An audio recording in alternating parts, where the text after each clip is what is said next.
Well, good afternoon to all of you. I'm Toby Graham, Director of the Harvard Rare Book and Manuscript Library at the University of Georgia, which, as Charles pointed out, is the home of the Lillian Smith papers. And it is my distinct honor today to introduce to you Francoise Hamlin, winner of a 2013 Lillian Smith Book Award.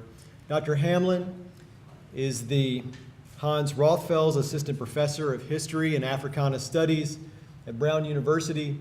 She earned her PhD at Yale, master's degree from the University of London, bachelor's degree from Essex University. She is the recipient of a C. Vann Woodward Dissertation Prize and two other notable prizes for her graduate research, and is the 2012 recipient of the Berkshire Conference Best First Book Prize.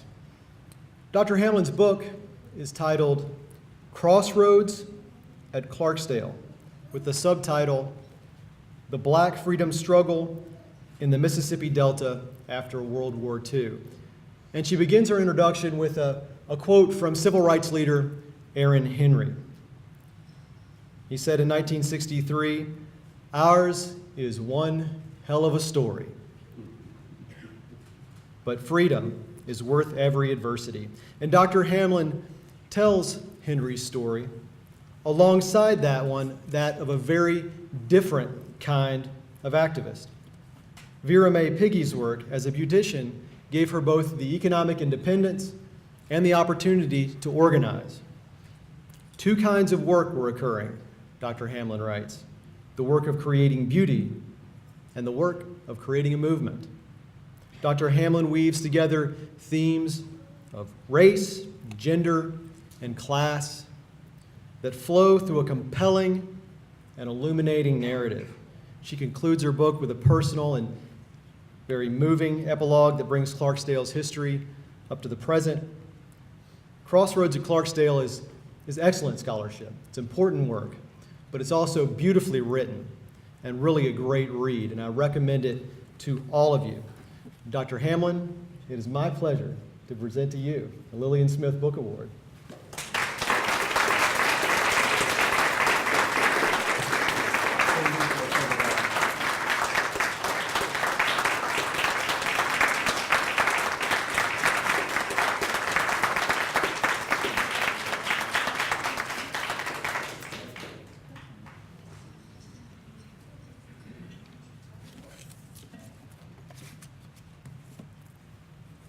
Thank you so much. I asked him not to embarrass me, but he did anyway.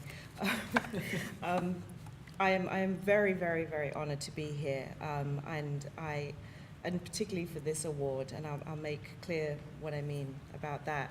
I'd like to thank the Southern Regional Council, the University of Georgia Libraries, the festival organizers, the DeKalb County Public Library for sponsoring this award, and then the jurors who made this moment happen for me. I've written everything down because I get a little nervous. As you probably figured out, I'm English, and I'm going to answer the question that I always get is, why was I in Mississippi? I was a high school exchange student in Clarksdale, Mississippi. Not the place I had chosen to be, the place I'd chosen to go, but the place the organizers thought I'd feel at home. And it was clear that I was the first and perhaps the last black exchange student to come out of England. And it was clear that the American-based exchange company didn't know what to do with me. So rather than place me in a home in a city close to the one, somewhere similar to the one I'd grown up in, which would be in London, I ended up in the Mississippi Delta and lived with an amazing black woman who had worked as a domestic her entire life.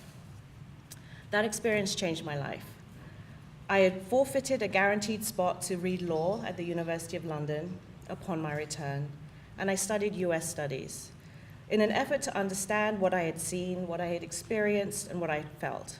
And that first degree led to a couple more, and this book is a culmination of that experience, and it narrates the Black mass movement in Clarksdale, from the founding of the local NAACP branch following the rape of two young black women, to the turn of the century when President Bill Clinton toured Clarksdale as part of his New Markets initiative. That year as an exchange student taught me about race, how it was a social construct, and how I was an anomaly in the US racial system.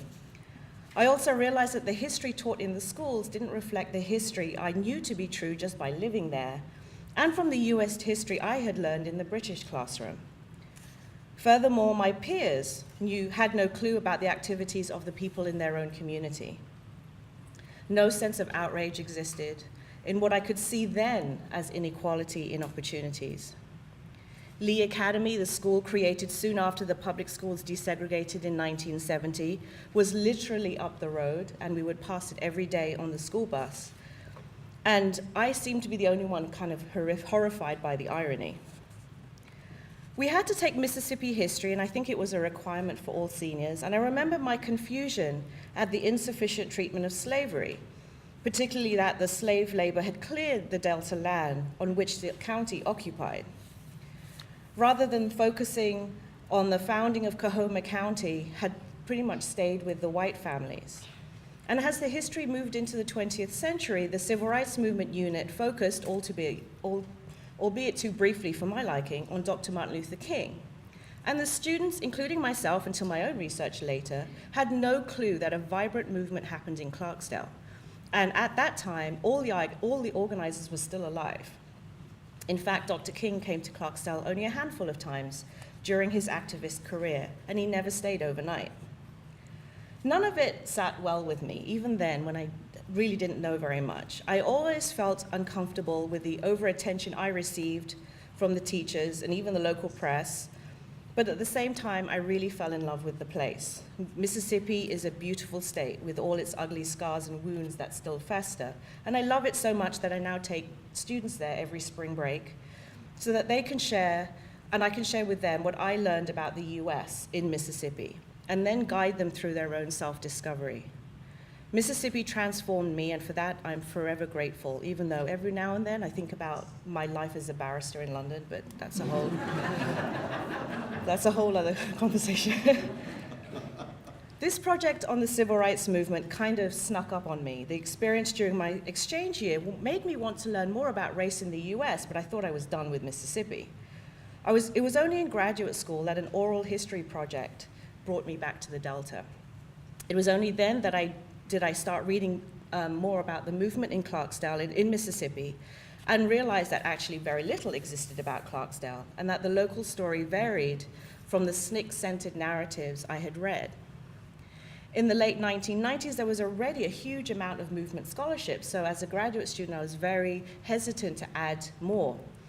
But the story kept coming back, and the oral history project happened because I started talking to folks in Clarksdale, and from there I learned about Aaron Henry and his role, and then I was introduced to Mrs. Vera Piggy. So I'd like to believe that this story chose me to be its narrator. This book started as a dissertation, and I made one decision straight away. Even though I was writing it for a committee that demanded a certain academic sophistication in language, I wanted to make sure that the people I wrote about could understand it and accept it, and that they could see themselves in this book, and that they could claim it as theirs. Too often I've talked to movement participants and veterans, particularly African Americans, who have complained about how their stories were distorted or oversimplified, or that no one had ever talked to them about their own experiences while the book was being written. And that's if they ever got to read the book. So like I've said, we have this huge cache of civil rights movement scholarship, and more keeps coming, but these veterans only endorse a handful of them. And I wanted mine to be accessible. So I wanted my host mother, Miss Corinne Bradley, who lived and died in the Delta with an 8th grade education and a PhD in common sense, to be able to read it. She died in 2005 and never got to see the book. Validation came from movement activists. I got validation from the Academy and professional organizations, and it's helped me to do my work and be very successful, and I'm very grateful for that. But having movement activists confirm the stories, the tone, the general frameworks, I knew I was onto something.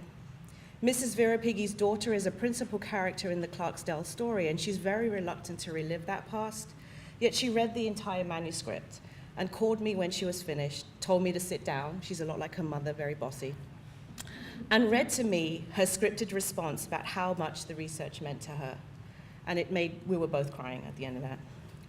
Charlie Cobb, a SNCC worker who is an author himself, read the book and has supported it. This general kind of support for your work takes a lot of time. This book took a while for many reasons, but first among them was the time it took to invest in people's lives so that they could tell you their truths and trust you with their stories. This prize means a lot to me too, because it reflects the accessibility of the book beyond academic circles, and that was my goal, so thank you so much for validating that. Oral history became the main way to understand Clarksdale. Archival documents might pinpoint dates, times, people, but voices and memory adds meat to these bones, and that's also the hardest part of the project, particularly for me as a bit of an introvert with a funny accent.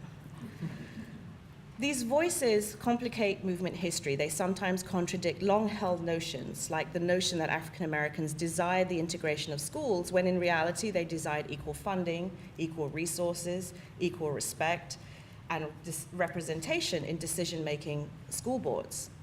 With a local history, I cover many themes like Black leadership, particularly the juxtaposing the leadership of Erin Henry, who was a World War II vet, a pharmacist, who spearheaded the formation of the local NAACP branch, went on to be president of the state conference, and moved on into public office. And then Vera Piggy, a beautician, a mother, secretary of the local branch, and the state youth council advisor. That juxtaposition reveals the variety of Black leadership and the subsequent strains and tensions. Through Mrs. Piggy, I also discuss women's work, activist mothering, not a feminist model of women's work, but a way in which some African American women activists extended notions of mothering to their civil rights work and exercised great leverage from within their gendered social status. And then at the end, I consider notions of success. How is it that President Clinton stopped in Clarksdale, one of only 5 stops in a national tour of economically depressed areas? When that happened, I was in the middle of the project, and I was like, yes, I have an end. After a rich story of activism and organizing that I was writing, with these valleys of defeat and peaks of success. So how do we define success? And can we define success? As we are in the midst of 50-year anniversaries of many of the popularly perceived landmarks and these events in the movement, we've just crossed the 50-year threshold for the March on Washington. Next summer is 50 years since Mississippi Freedom Summer Project. My book feels very timely, and that's just a coincidence. It celebrates the timing, not the book. It celebrates but challenges and complicates, and there is definitely a lot more work to be done. This project has brought many full circle moments for me. The most important one is that I'm able to explain what I saw in the 1990s. I have some answers, I have a lot more questions, and I have something to give back to the community that gave me a home for a year. Today provides another full circle. The dissertation from which this book emerges is titled, "The Book Hasn't Closed, the Story Isn't Finished, Continuing Histories of the Civil Rights Movement." It was a title that I'd used almost from the beginning because it said what I was trying to do. Not a history that had a triumphant end, but an ongoing story of human interaction and conflict, failures and successes. At the end of my dissertation research, as I read more secondary sources to incorporate and enlarge the range of voices and opinions in the South, I read a book and I wrote this I took a quote and quoted it in the original epilogue as an epigraph. "I have not ended this story, for there is no end." It was a perfect quote that supported the title I already had. Lillian Smith wrote those words in 1964 in her book, Our Faces, Our Words. The quote didn't make the rewrite and the editing for the book, neither did the dissertation title, and I'm happy about that. But her sentiment is definitely a part of it. Winning this award in her name brings me full circle, and with very much gratitude. So thank you again.